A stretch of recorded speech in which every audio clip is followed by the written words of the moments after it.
The bus rolled into Santa Fe just after dawn, its windows glazed with dust from the desert highway. Lena Morno stepped down onto the platform, holding her son against her chest as if the child were the only real thing left in a world blurred by motion. The boy was light but restless, his small fingers curling into the collar of her jacket as he stirred from sleep. Her backpack, faded green canvas, one strap frayed and taped, hung heavily from her shoulder. Inside it were the last pieces of a life she no longer claimed. A birth certificate, a few photographs, a change of clothes, and the key to a locker that no longer existed.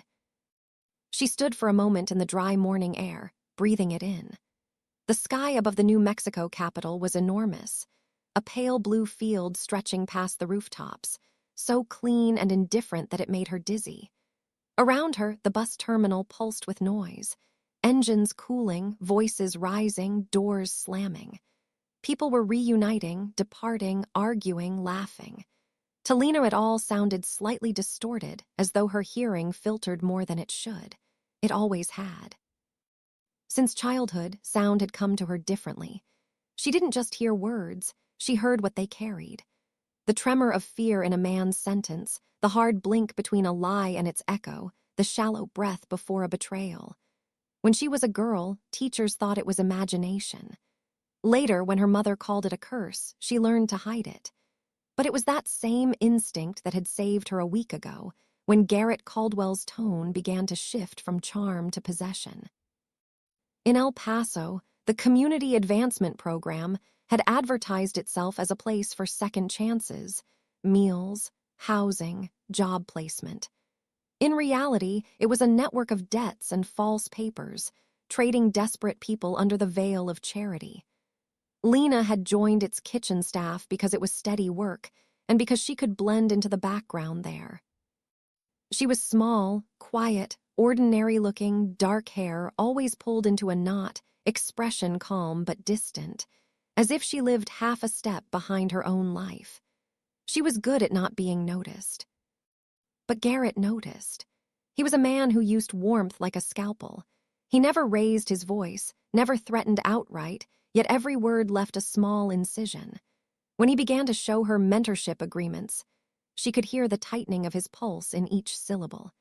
He spoke of trust, of loyalty, but underneath she caught the faint rasp of entitlement, a sound she knew too well from the foster homes that had taught her what silence cost. The night she decided to run, the kitchen smelled of bleach and onions. The clock over the sink ticked louder than it should have. She waited until the other workers left, until even the hum of the freezers softened. Then she opened the drawer beneath the till and took the few folded bills she'd hidden there. She wrapped them in a dishcloth, slipped it into her boot, and crossed the courtyard to the dormitory where her son slept. Noah was 3, a light sleeper, a heavier secret. He had her eyes, dark, reflective, and his father's temper, though he'd never met the man. She lifted him from the cot, whispering nothing, only breathing in rhythm with his tiny lungs. Outside, the air was cold and metallic. She carried him across the empty lot and didn't look back until the bus station lights flickered on the horizon. Now, 7 days later, Santa Fe looked like a different planet. The city smelled of sagebrush and roasted coffee. Murals glowed on the underpass walls. Adobe houses caught the sunrise and turned it gold. Lena found an empty bench on the edge of the terminal and sat down slowly, the weight of her body pressing creases into the thin fabric of her jeans. Her arms ached from holding Noah, but she didn't set him down. He blinked up at the light, curious and unafraid, small fingers tracing the air as if testing its temperature. Her reflection shimmered faintly in the glass of a vending machine nearby, a woman in her late 20s who looked older than she was. The hollow under her cheekbones, the faint bruise of sleeplessness beneath her eyes, the quiet tension in her jaw. She wasn't beautiful in a way people noticed, but she was arresting once seen, the kind of face that suggested endurance, not fragility. The boy stirred again, hungry. She dug into the side pocket of her backpack and found a squashed granola bar. It wasn't much, but it kept him calm. While he ate, she scanned the crowd. Old habit. A man with a leather duffel watched her too long. Another in a maintenance vest lingered by the restrooms. Her pulse quickened. Then she realized both were only waiting for their rides. She was safe, at least for now. A soft scraping sound made her turn. A few meters away, a man was arranging canvases against a concrete pillar, large white rectangles wrapped in brown paper. He worked with slow precision, his movements quiet but deliberate, as if each action had a reason. He wasn't young, perhaps mid-30s, tall but unthreatening, with sun-roughened skin and a face that seemed built for observation more than talk. A faint smear of ultramarine paint streaked his wrist. Lena's instinct, that quiet, interior listening, told her he wasn't dangerous. The air around him didn't hum with the wrong frequencies. Still, she watched him with the same cautious interest she gave everything unfamiliar. After a while, he disappeared into the station building. She exhaled. The relief was short-lived. Noah began to fuss, pushing the granola bar away. She shifted him on her lap and hummed softly, an old lullaby from her mother's broken Spanish. The sound steadied her more than it soothed him. She closed her eyes, just for a moment. When she opened them again, there was a paper cup at her feet. Steam rose from it. She looked around. The man with the canvases was back, standing a few steps away, not intruding. He nodded once toward the cup, then toward Noah, and turned to leave. On the bench beside her, he placed a small card before walking off toward the taxi queue. She hesitated before picking it up. The cardstock was heavy, clean. On one side, a minimalist logo, nothing but a circle, pale gray, enclosing a single word handwritten in ink. Holt! Below it, a local number. On the back, an address in the rail yard district, a cluster of art spaces she remembered hearing about in passing. No job offer, no slogan, no pretense, just information and an aftertaste of gentleness.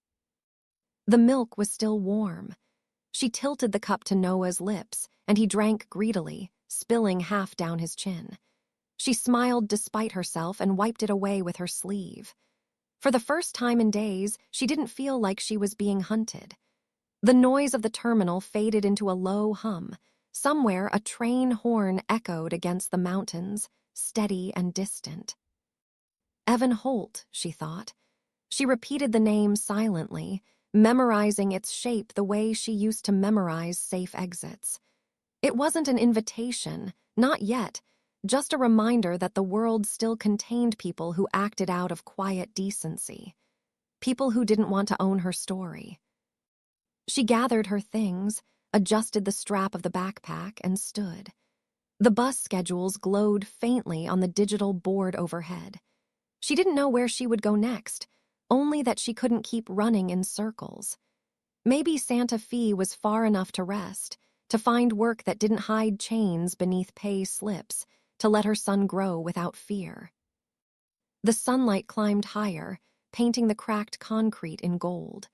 Noah reached toward it, his fingers closing on nothing but warmth. Lena followed his gaze and, for the first time in months, allowed herself a thought that wasn't about escape. Maybe she could stay. Maybe this horizon, this clean, endless sky, was not the edge of another trap, but the beginning of something else. She slipped the card into her pocket and walked toward the exit, the echo of her footsteps merging with the city's slow awakening. Somewhere behind her, a paintbrush clinked against glass, and the sound was light, human, and free. The gallery was not what it seemed from the street. From outside, it was a narrow space of glass and brick, wedged between a pottery studio and a bike repair shop, its sign handwritten in uneven white paint. The Holt Workshop. Inside, morning light poured through tall windows and struck the suspended glass installations, scattering color across the concrete floor like fractured rainbows. The first room looked like any small contemporary gallery, calm, curated, deceptively ordinary. But beyond the public space, a different world waited. Behind the last display wall stood a wide wooden door, scarred and unmarked. Beyond it stretched a workshop that smelled of turpentine, coffee, and sawdust. Tables lined the walls, cluttered with paints, chisels, scraps of metal, half-finished frames, clay molds. A low hum of quiet labor filled the air, the kind of focus that came from people who had once known chaos. It was not just a workspace, it was an ecosystem of reclamation. Further still, past the workshop, ran a narrow corridor washed in pale yellow light. The plaster was uneven in places, the floor cool underfoot. A faint scent of bleach lingered, not unpleasant, just clean, functional. At the far end was a door with a keypad lock, its green light pulsing softly. The code changed every few days. Behind that door was the gallery's real heart. A labyrinth of small rooms, each one holding traces of survival, folding beds, second-hand dressers, donated children's books stacked unevenly on makeshift shelves. This hidden space wasn't on any registry. Officially, it didn't exist. Unofficially, it was a lifeline. Women and children came here with nothing but fear and the clothes on their backs. They stayed long enough to sleep without checking the locks, to eat a full meal without counting the bites, to learn how to use their hands for creation rather than endurance. Evan Holt had built it slowly, quietly, over 7 years. On paper, he was the founder of the Urban Crafts Foundation, a nonprofit dedicated to vocational training. He filed reports, applied for grants, and hosted art fairs. But the foundation's secondary purpose, the one that never reached official paperwork, was extraction. It pulled people out of the systems that called themselves charitable and turned out to be predatory. It found those caught in the machinery of rehabilitation programs, mentorship placements, foster internships, all the polished euphemisms masking the same business of human trafficking that had metastasized across the Southwest. Evan never asked for details from those who arrived. He didn't need to. The bruises were not always visible. Some were linguistic, hidden in the pauses of speech, in the way eyes moved too quickly to the exits. His rule was simple: no questions about the past until someone was ready to tell it. What mattered was the now, the first breath of safety, the rebuilding of trust through routine and work. When Lena Morno appeared at the door 2 days after Santa Fe's bus terminal, she looked like someone who had used up all her words. She held her son close, spoke softly, and kept her gaze lowered. Evan recognized the silence, not shyness, but calculation.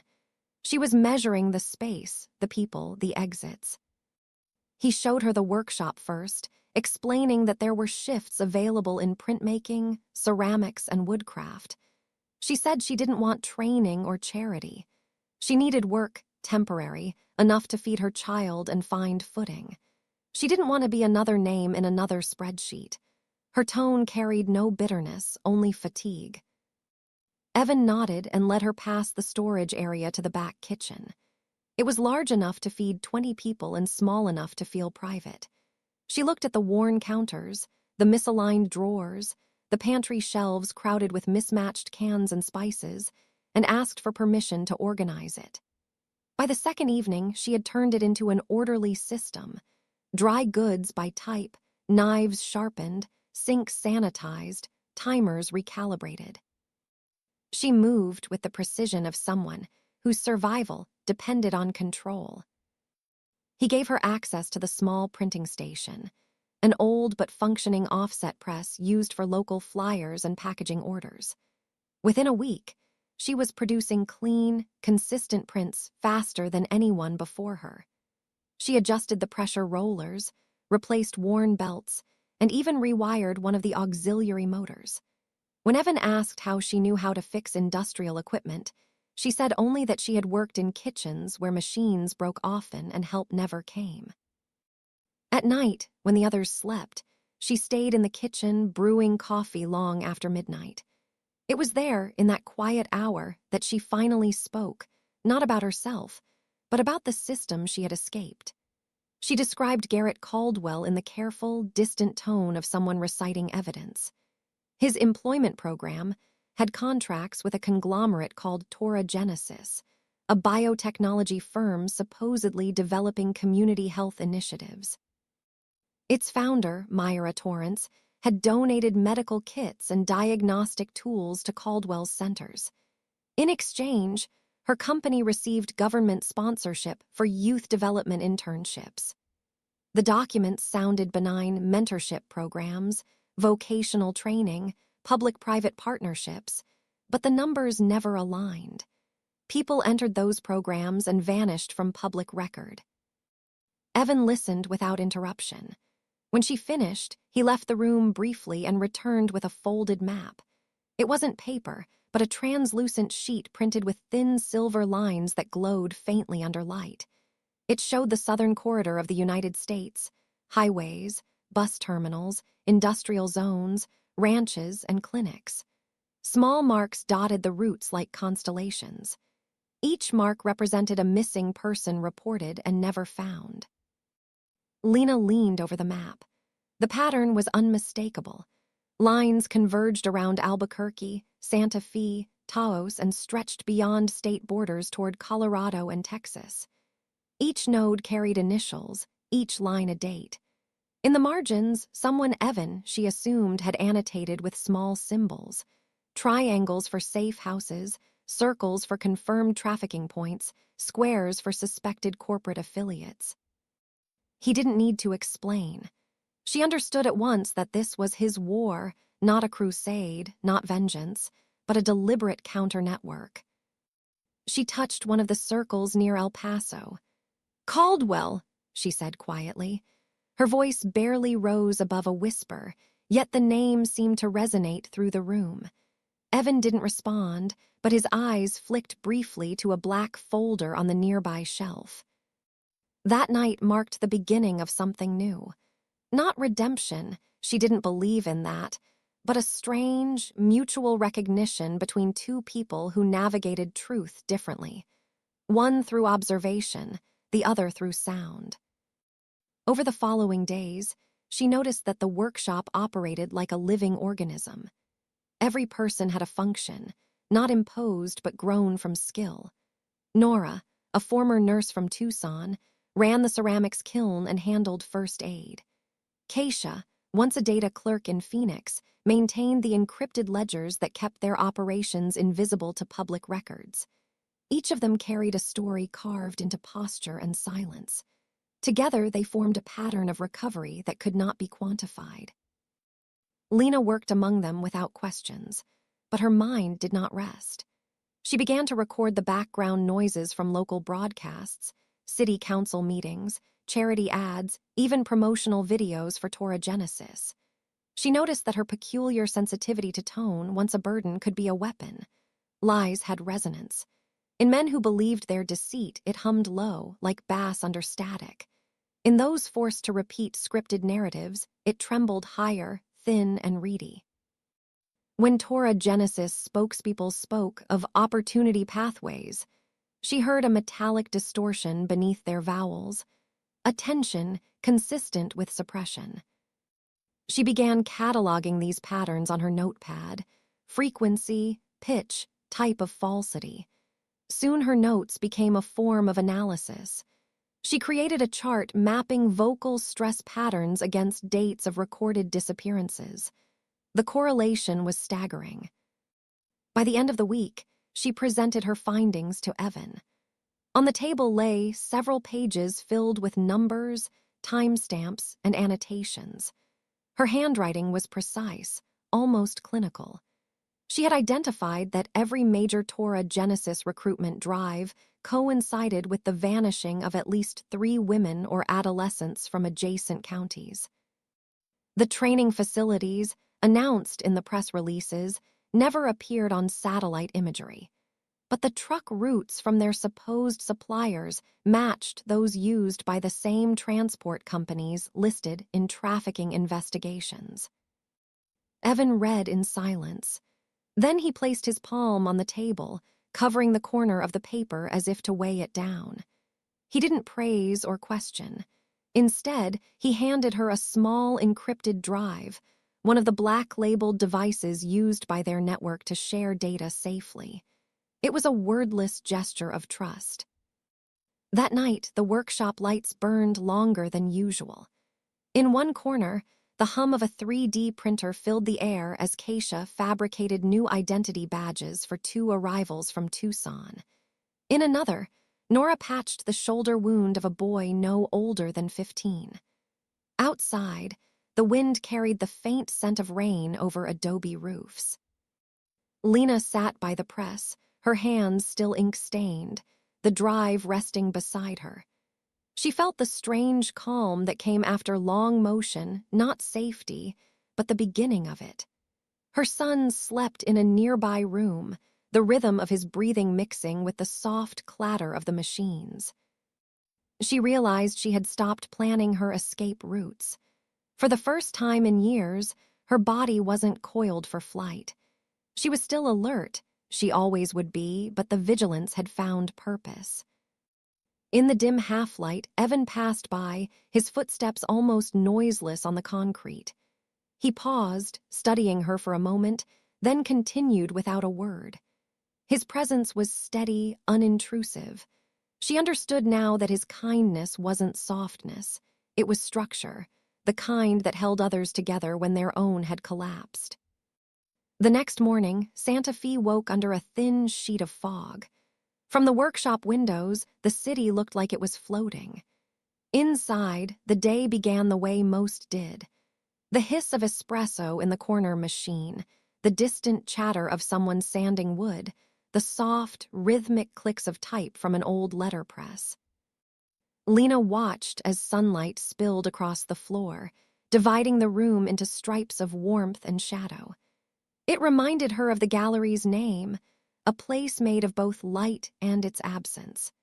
A sanctuary not built from faith, but from the small, practical kindnesses that rebuilt lives piece by piece. She didn't know yet how deep the map went or how far the lines of the network stretched. She didn't know that this sanctuary, for all its peace, sat directly above a fault line of corruption and danger that would soon crack open. For now, she only knew the sound of truth when it passed through air, the rare, quiet note that didn't tremble. In that silence, she understood something she hadn't dared to before. She could belong somewhere, even if belonging meant standing in the thin space between light and shadow, between safety and vigilance. The gallery, the workshop, the hidden rooms, they were not just shelter. They were a language she could finally hear without pain. The blow came not from the law, but from the headlines. By the time the first agents appeared near the rail yard district, the damage was already measured in public opinion. Garrett Caldwell had resurfaced, polished and smiling, seated before studio lights on a local news channel. He spoke in his practiced tone about radical activists masquerading as artisans, about a sect operating under the guise of a community workshop, and about minors being held in unsafe conditions. The words were chosen carefully, wrapped in moral panic and civic duty. Behind him, a slideshow of blurred photographs played the gallery's exterior, cropped images of women with their faces obscured, and a single still of Lena carrying her son through the corridor. By morning, her name was on the front page of the Santa Fe Tribune. "Unstable mother abducts child, aided by anti-government group," the headline read. The article cited court documents, fabricated but convincing, that declared her an unfit guardian. Custody of her son, it claimed, had been transferred to a private foster facility in Texas. The papers bore her signature, notarized and sealed. Only the smallest inconsistency betrayed the forgery: the weather. The official timestamp placed the notarization in Las Cruces on a day when heavy rain had flooded the streets. Yet in the accompanying video clip, sunlight scorched the frame, dust drifting like ash behind the cars. It was the kind of detail no one noticed, except someone like Lena. She had heard the difference immediately. The hum of the pumps from the Las Cruces irrigation fields always cut out during storms, but in the background of the footage, the deep metallic vibration was constant. The pump was running. It hadn't rained. The signature was real, but the moment was a lie. Evan gathered the team before dawn. The small conference room at the back of the workshop felt suddenly too narrow for the gravity of what they faced. No one panicked. Panic was a privilege of the uninitiated. Instead, they worked through the variables, media pressure, potential raids, the safety of the residents. The gallery had survived hidden for years because it stayed small, quiet, invisible. Caldwell had dragged it into light. Fighting back publicly would expose too much. To survive, they needed evidence of scale, something that reached beyond rumor, something undeniable. It was Evan who devised the plan. On paper, it looked like a logistical operation tied to a cultural exchange, sculptures and art pieces bound for a week-long fair in Taos. The paperwork was flawless: museum manifests, insurance certificates, customs declarations. In reality, it was a cover for extraction. 3 trucks would leave Santa Fe that night, each carrying crates built to standard exhibition dimensions. Inside one of them, beneath layers of foam and packing straw, rested a portable server rig capable of intercepting and duplicating security camera feeds and communication logs. Their target was a wellness retreat in the Sangre de Cristo Mountains, a converted lodge that, according to Lena's compiled data, served as a holding point for new interns before transfer across state lines. She had traced it through overlapping inconsistencies. Invoices for industrial food deliveries that never matched the number of registered guests, cell tower pings from missing girls, phones concentrated near the same coordinates, and the reappearance of one company name, Tora Genesis Logistics, listed as the supplier of training materials. By midnight, the trucks rolled out. The drivers wore gray uniforms marked with the gallery's insignia, their route filed with the State Transport Authority. To any patrol car, they looked ordinary, just another art collective hauling expensive installations under deadline. Their timing was meticulous. Each checkpoint crossed at the precise window between shift changes. The mountain roads glimmered faintly with frost, their edges blurred by thin fog. Lena stayed behind in the control room. The air smelled of burnt coffee and machine oil. On the monitors, GPS tracers pulsed like slow heartbeats. She coordinated through radio relays, her voice steady, clipped. Every few minutes, she adjusted the frequency to avoid interference. Her son slept in a cot nearby, wrapped in a blanket too large for him. Between transmissions, she watched him breathe. Everything unfolded as planned, until it didn't. At 2:14 a.m., one of the monitors flickered, then showed a swarm of heat signatures around the lodge perimeter. The feed from the driver's dash cam confirmed it. Emergency vehicles, flashing red and amber, forming a perimeter along the access road. The voice that came through the radio was unfamiliar, female, controlled an authority tone. It announced an evacuation drill due to potential wildfire risk. The pretext was almost elegant in its precision. The mountain weather had been dry for weeks. Fire alerts were common. But Lena recognized the cadence. There was nothing spontaneous in it. Someone had orchestrated this, and only one person could mobilize a false emergency that quickly, Myra Torrance.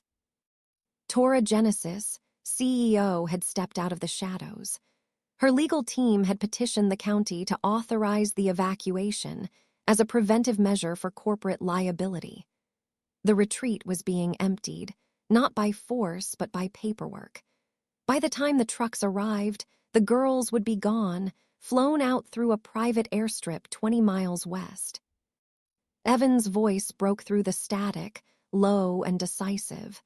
The plan changed. The trucks split. One continued to the retreat to plant the server, the other 2 diverted toward the airfield. The gallery's network came alive, operators across 3 cities feeding satellite data, police scanners, weather updates. Lena leaned close to the radio array, listening. Amid the chaos, she began isolating frequencies.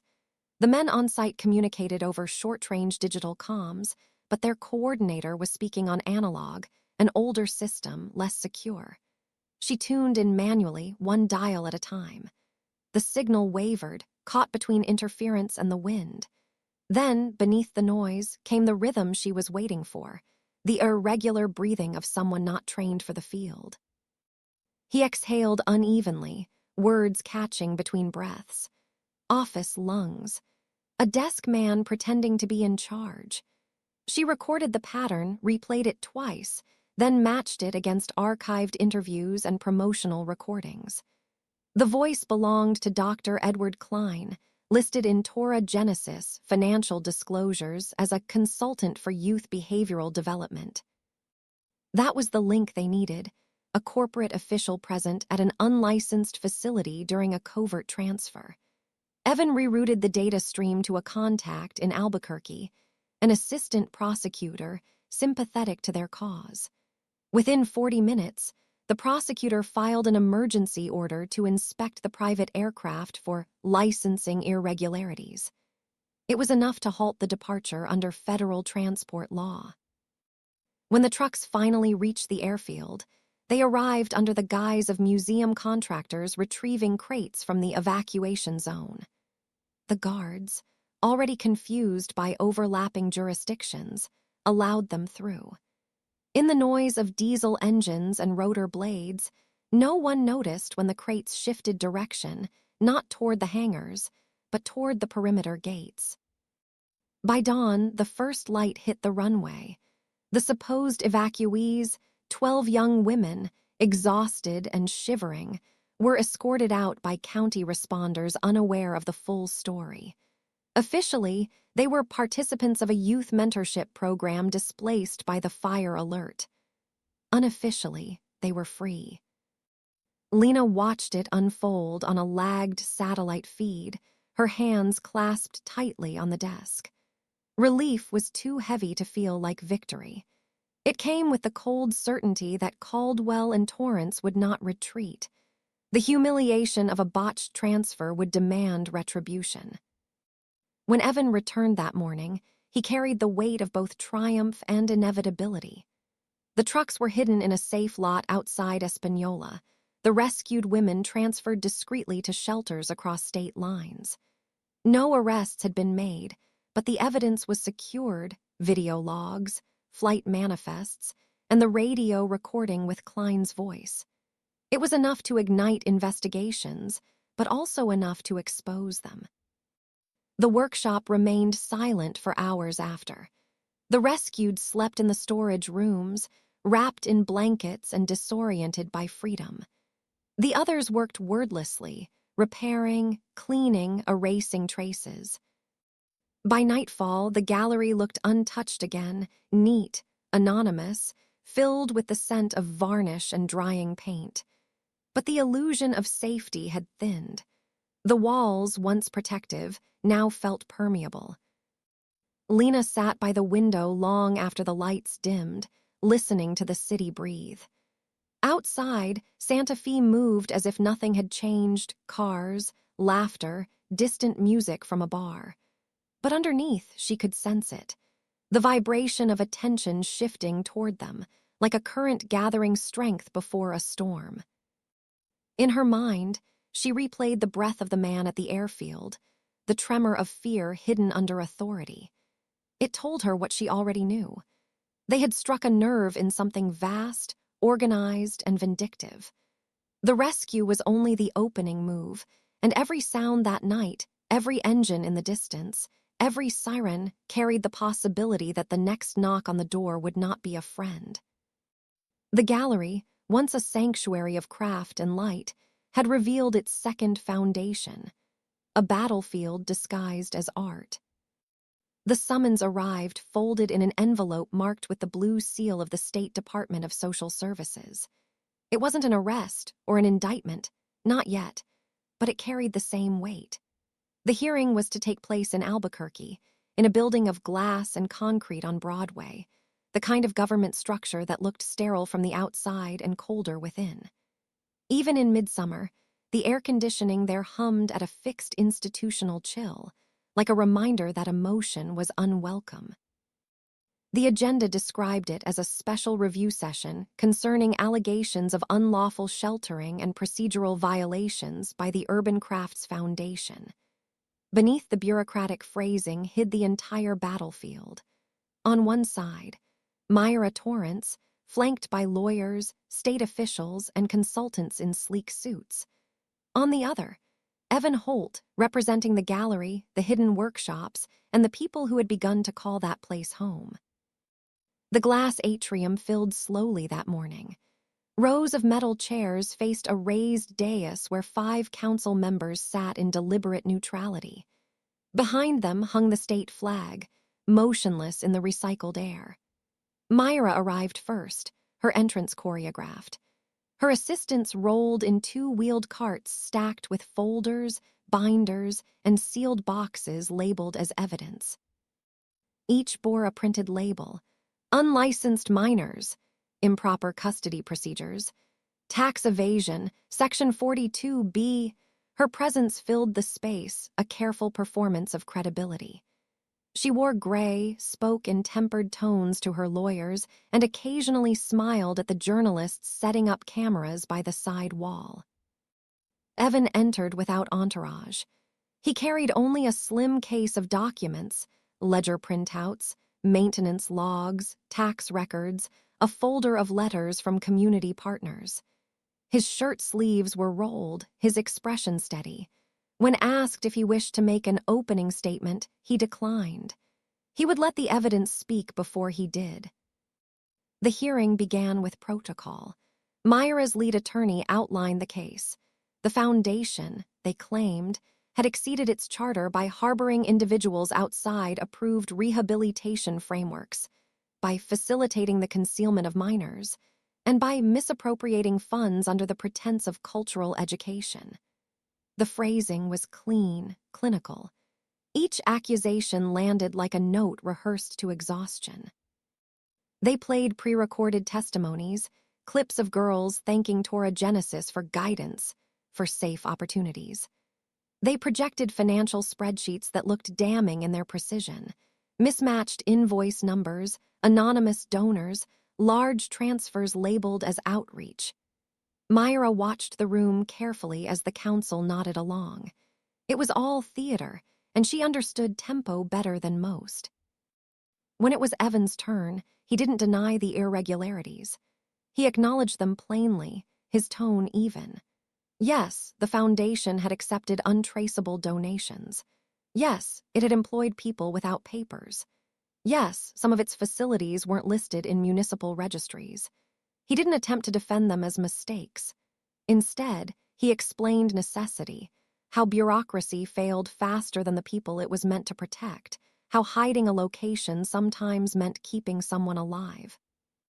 His words were not crafted for persuasion, but for clarity. Vulnerability was his defense. Then Lena spoke. She stood before the council table, a small flash drive clutched in her hand. The projector screen flickered to life. A corporate promotional video began to play, one of Torah Genesis's success stories. A young woman, no older than 20, sat before a pale backdrop, reciting gratitude for safety, growth, and purpose. The room was quiet except for the soft hum of the speakers. Lena paused the video mid-sentence. The image froze on the girl's half-smile. She pointed not to the woman's face, but to the pulse at her throat. She explained what she heard, the involuntary hitch before the word safe, the catch of breath that followed a scripted line. Then she played the next few seconds and drew attention to the background sound, the faint chug of an industrial compressor, the beep of a refrigerated truck revering. Those sounds, Lena said, belonged to a cold storage facility operated by a logistics partner of Torah Genesis, located 60 miles from where the interview supposedly took place. Her tone never rose. She was not performing, she was mapping truth. She switched to another clip, a recording from a customer service hotline, where operators answered calls from applicants. She overlaid 2 spectrograms on the screen, one from a normal workday, one from a day when relocations occurred. The council could see it, the voices on relocation days flattened into uniform cadence, words stripped of natural rhythm, like people reading lines under supervision. She presented timestamps, audiographs, transit logs. What emerged was not a speech but a pattern, an invisible machinery of control hidden in tone and timing. By the end, even the stenographer had stopped typing for a moment. When Lena stepped back, the room had changed temperature. The council members looked uneasy, no longer certain which column their sympathies should occupy. For the first time, Myra's posture shifted. Her lawyers whispered rapidly, but she didn't interrupt. The council called a recess. Outside in the lobby, reporters hovered near the glass doors. Some turned their cameras toward Myra, who gave them her careful, dismissive smile. Others turned toward Evan, but he refused interviews. He stood by the window, watching the traffic below, hands in his pockets. Lena sat on the bench nearby, her eyes closed. When the session resumed, the council didn't rush. The chairwoman summarized the testimonies and reminded everyone that the council's role was not to assign guilt, only to determine compliance. The words sounded bureaucratic, but the undercurrent was different now. They couldn't unsee what they had seen. Still, Myra had her countermeasures ready. She requested an immediate provisional ruling, citing risk of ongoing violations. Within minutes, she secured a temporary injunction. The foundation would be required to open its facilities for inspection and to transfer temporary guardianship of its residents to state care pending review. It was a devastating blow, delivered cleanly, legally, elegantly. For the women in hiding, it meant exposure. For the foundation, dissolution. Evan didn't react outwardly. He simply nodded once, then requested the right to submit supplemental evidence within 24 hours. The council granted it. That night, while the officials celebrated quiet victory in the city, another set of wheels began to turn. Evan reached out to contacts beyond the state network, people the system rarely noticed, but who understood its failures intimately. A Navajo police sergeant who once received shelter for her niece. A retired sheriff from Catron County who had seen too many cases dismissed for lack of jurisdiction. A chaplain at a regional airport who recognized the faces of missing girls boarding unregistered flights. A lawyer from Espanola whose pottery class for trauma victims had once been funded by the foundation. They didn't owe him loyalty. They owed the truth.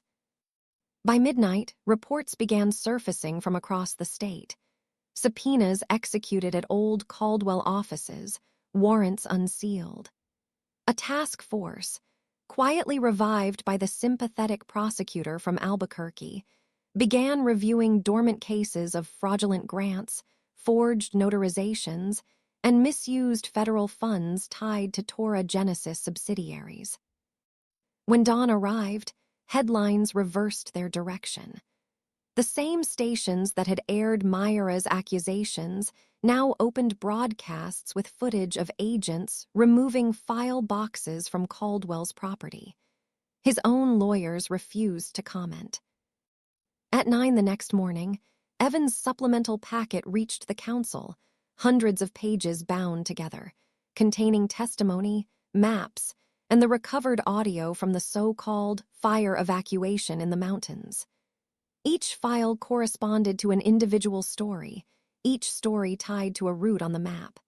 Together, they formed a lattice of exploitation stretching across state lines. By afternoon, the public hearing had turned into an investigation hearing. The council members no longer asked if the foundation had overstepped. They asked how the state had allowed those programs to exist. Myra stayed silent, her jaw tense, her earlier composure cracking at the edges. The ruling didn't declare victory, but it altered the terrain. The injunction remained in place, but enforcement was suspended pending federal review. The foundation was not cleared, yet neither could it be dismantled. In practice, it meant survival, temporary, fragile, but real. When the session adjourned, the building emptied slowly. Reporters whispered. Some followed Myra, others lingered near the foundation team, sensing a shift in narrative but unsure where it would lead. Outside, the heat of Albuquerque wrapped the air in stillness. The glass of the government building mirrored the sky, reflecting clouds that drifted without urgency. Evans stepped into the sunlight and exhaled. The fight had only changed venue. He knew they had won no absolution, only time, the one resource Myra couldn't manufacture. Inside, in the council's closed chambers, the members debated privately. One of them, a woman in her 60s, said quietly what the others already understood. This wasn't about paperwork anymore. It was about language, the kind that turned enslavement into mentorship and made legality indistinguishable from complicity. By evening, the story broke online. "Hearing exposes loopholes in youth programs," the headlines read.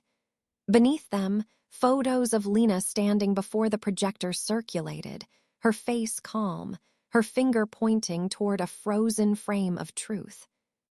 The war had left the shadows and entered fluorescent light.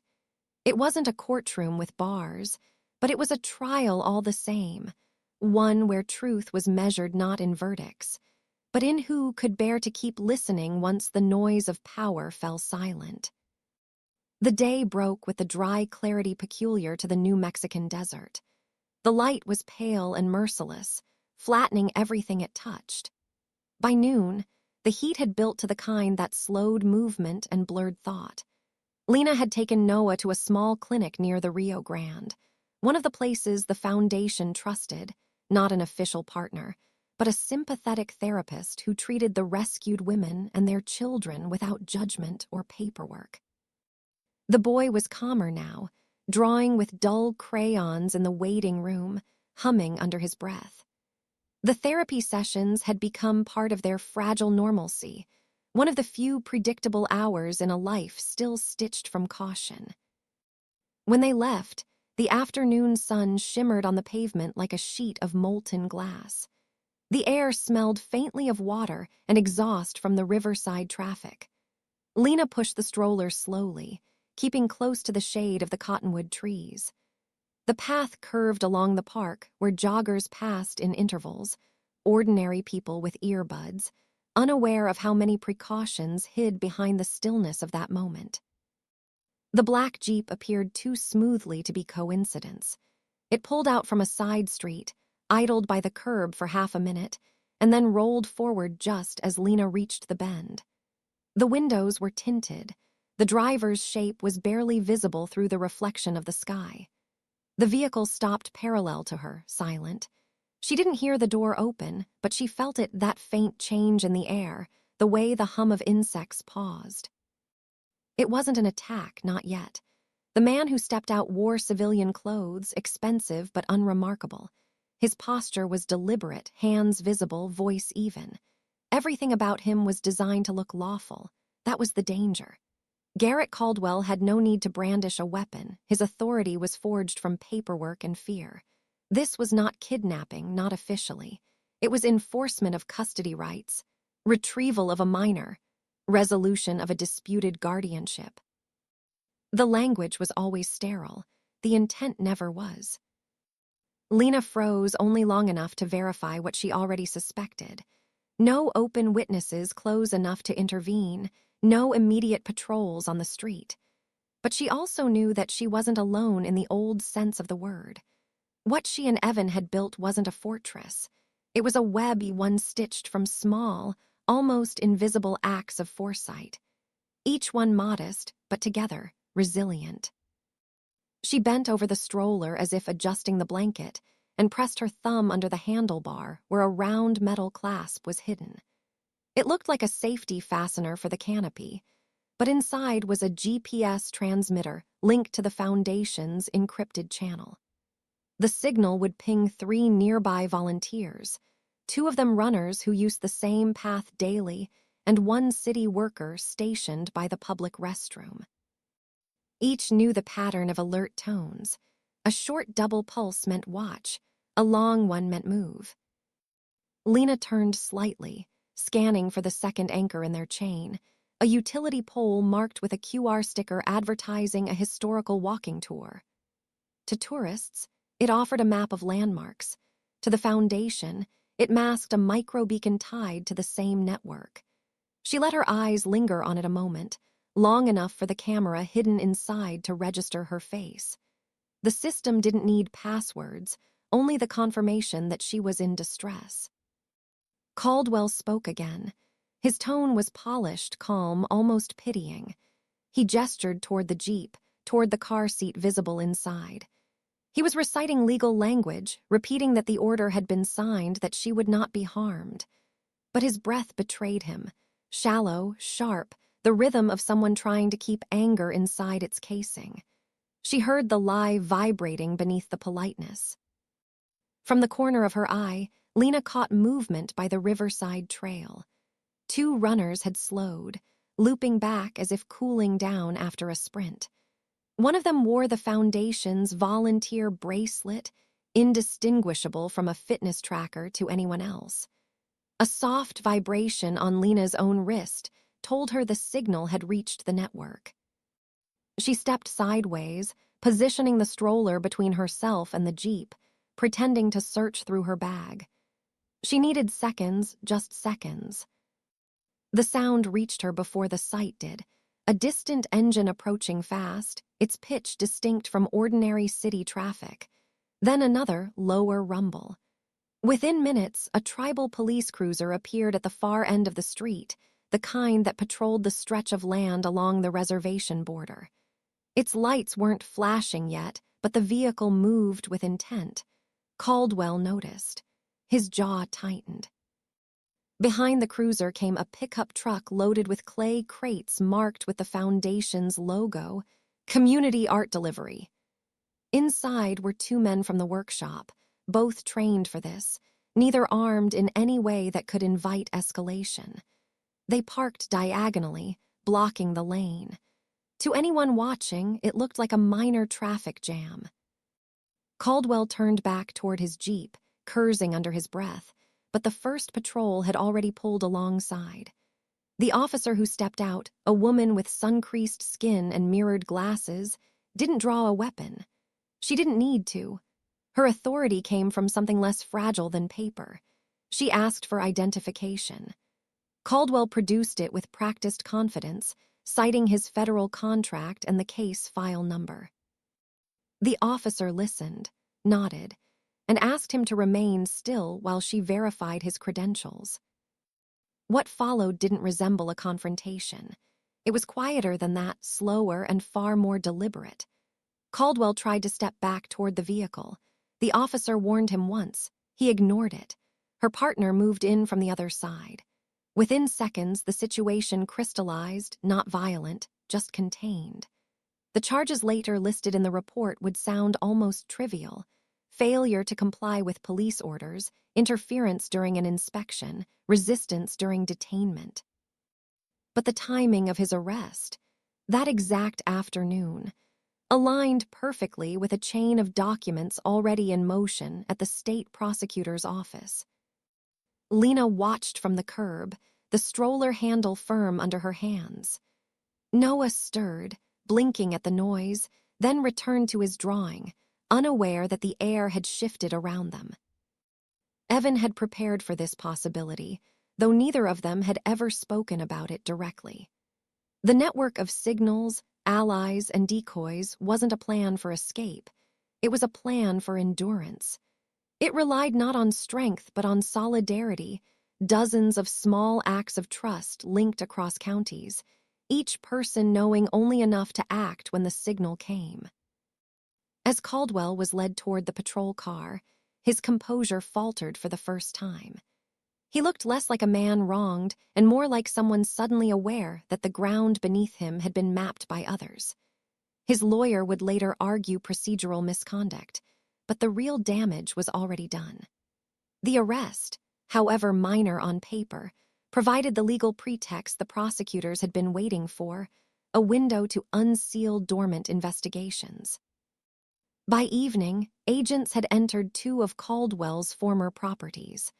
They recovered ledgers, communications with Myra Torrance's offices, and notarized agreements that tied his employment programs directly to trafficking fronts. The old paper trail, the one he thought buried under bureaucratic layers, had surfaced. Myra, informed within hours, attempted to redirect attention. She petitioned a federal court, claiming jurisdictional overreach, but her timing betrayed her. The financial audit initiated during the council's inquiry had quietly extended to her corporate accounts.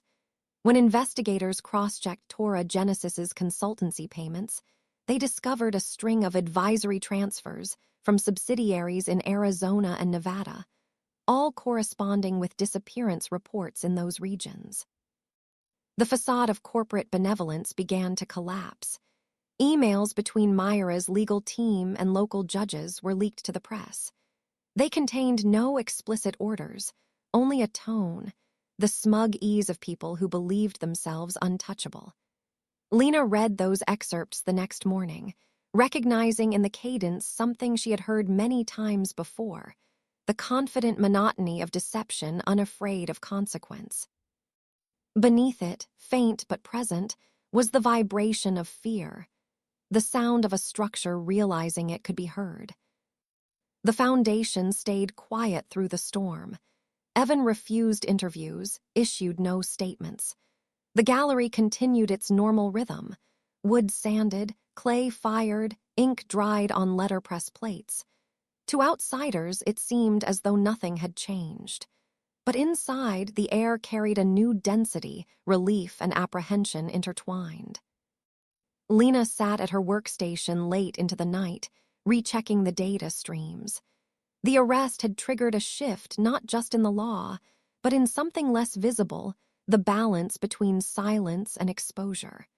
For years, their enemies had operated in daylight disguised as order. Now they were the ones forced into shadow. She listened to the hum of the machines, the distant laughter from the dormitory, the steady breathing of her son asleep in the next room.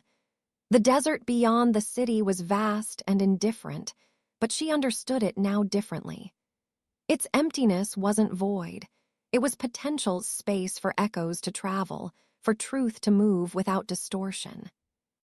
Caldwell's capture didn't end the fight, but it fractured the illusion of control. The empire of polite lies had begun to tremble. And as the first wind of night swept through the open window, carrying the scent of dust and sage, Lena realized that sometimes victory in the desert wasn't about winning. It was about surviving long enough for the silence to break on its own.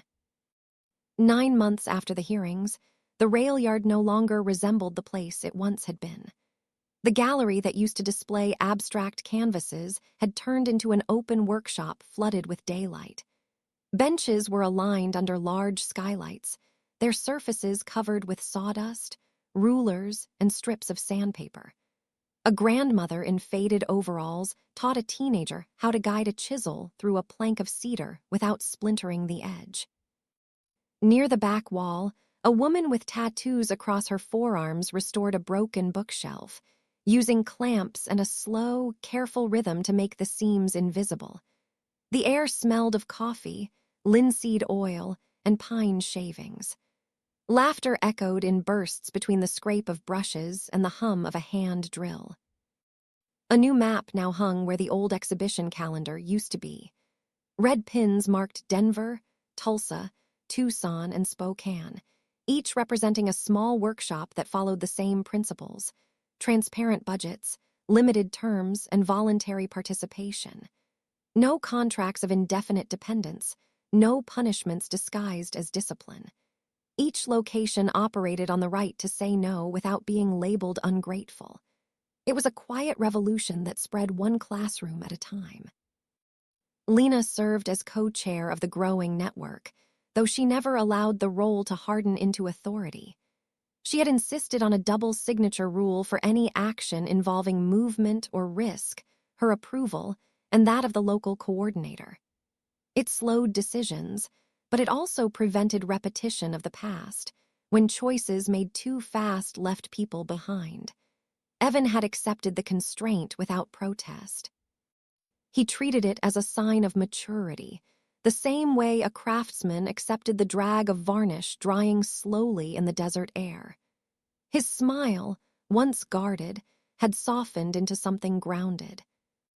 Noah thrived among the noise and colors. He ran between the courtyards, collecting white feathers and odd-shaped screws, stopping to watch the potters or the carpenters.